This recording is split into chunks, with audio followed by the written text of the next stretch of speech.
कुडाळ तालुक्याच्या घोटगे गावातील मुख्य मार्गावरील पूल ढासळला. पावसाळ्यात नागरिकांचे होणार हाल. 500 ते 600 लोकांचा गावाशी तुटू शकतो संपर्क. तत्काळ दुरुस्तीची होतीये मागणी.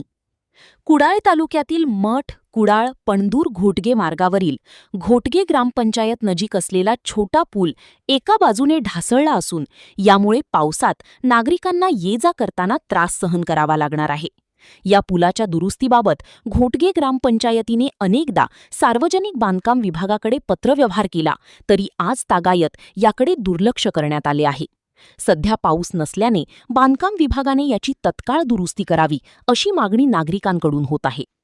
विवो मठ, कुडाळ, पणदूर घोटगे मार्गावरील घोटगे हे गाव सह्याद्रीच्या पायथ्याशी असून या भागात मुसळधार पाऊस होतो. मात्र घोटगे ग्रामपंचायत जवळील छोटा पूल एका बाजूने ढासळून कमकुवत बनून वाहतुकीसाठी धोकादायक बनला आहे. पावसाळ्यात या पुलावर पाणी येऊन नजीकच्या घरांमध्ये पाणी घुसते, त्यामुळे नागरिकांचे मोठे नुकसान होते. तसेच या पुलाच्या दुसऱ्या बाजूस गावातील 500 ते 600 लोकांची वस्ती असून यामुळे मुसळधार पाऊस झाल्यास येथील वाड्यांचा संपर्क तुटू शकतो. तसेच याच पुलावरून मोठ्या प्रमाणात वाहने ये-जा करीत असतात. पूल ढासळल्याने येथे अपघात घडू शकतो. मात्र या पुलाच्या दुरुस्तीबाबत अनेकदा सार्वजनिक बांधकाम विभागाकडे पाठपुरावा केला, तरी याकडे दुर्लक्ष होत आहे. सध्या पाऊस लांबणीवर पडल्याने पुढील 2 दिवसात याची दुरुस्ती करावी अशी मागणी होत असून असे न झाल्यास आंदोलन छेडावे लागेल असा इशारा नागरिकांनी दिला आहे. सदरच्या रस्त्याचं बांधकाम पूर्णपणे व्यवस्थित झालेलं नाही. इथून कायम शाळेतली लहान मुलं जात आहेत. याच्यात मोरी तुंबते, या मोरीवरून पाणी जातं. ती लहान मुलं वाहून जाण्याची शक्यता जास्त आहे.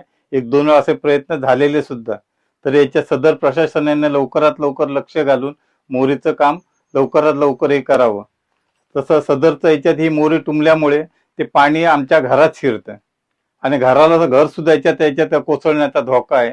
तर प्रशासनाने जे लवकरात लवकर याच्यात लक्ष घालून हे काम करावं.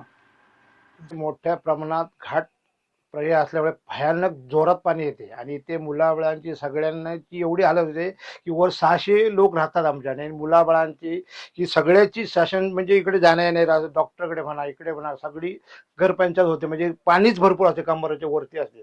तर शासनाला ग्रामपंचायती वारंवार पाठलाग करून संपूर्ण करून शासनाकडे लक्षच देत नाही रस्त्यावर. इथे जवळ 600 लोकांची वस्ती आहे वरती आणि डॉक्टर उपचार म्हणजे आजारी भरपूर लोक आहेत. म्हणजे काहीच त्याला पर्याय येत नाही रस्त्याशिवाय. तर तातडीची आमची मागणी आहे गव्हर्नमेंटकडे की ह्या रस्त्याचं काम लवकर होण्याची नम्र विनंती आहे. वारंवार आम्ही ग्रामपंचायत दखल घेऊन इकडे वरचे अधिकारी कोण काही लक्षच देत नाही सरकारी लोक. त्याच्यामुळे भयानक परिस्थिती झालेली आहे रस्त्याच्या. तिथे कमीत कमी 600 लोक वर राहतात आणि आता शाळा सुरू झालेली आहेत. मुलांची जोरदार हालत होणार आहे बघा साहेब.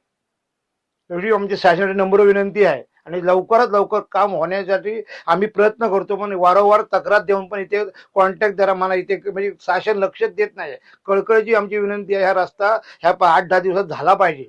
म्हणजे भरपूर त्रास होतो आम्हाला इथे की गाडी एखादा पेशंट जर गाडीमध्ये असेल तर त्याला पण आपण नेताना कसा न्यायचा, इथे संपतोय काय तो जातोय असं आम्हाला वाटतं. गाडी पण इथून चालवताना भरपूर मुश्किल होते. पावसात काय परिस्थिती असते? पावसात तर पाणी वरून सरळ जात असते, ब्रिज पापडीवरून जात असते पाणी. नमस्कार, मी चेतन डवळ या गावचा नागरिक आहे.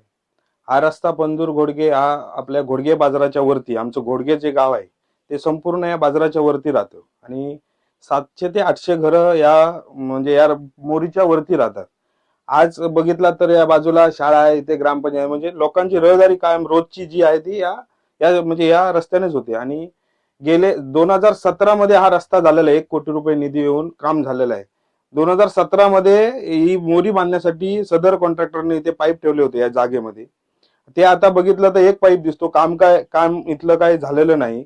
आणि असं वाटतंय की आपली कोकणी एक म्हण आहे, अंधार धरतो आणि कुत्रा पीठ खातो, त्याच्यातली गत झालेली आहे. त्याच्यामुळे संबंधित डिपार्टमेंटने याकडे लक्ष घालून लवकरात लवकर कारवाई करून हे माझ्या मते एक 5-10 दिवसाचं काम आहे. ते काय वेळ लागणार नाही. ते लवकरात लवकर त्यांनी करून द्यावं, नाहीतर आम्ही आंदोलनाचा इशारा दिलाच आहे, तो लवकरात लवकर आम्ही करू.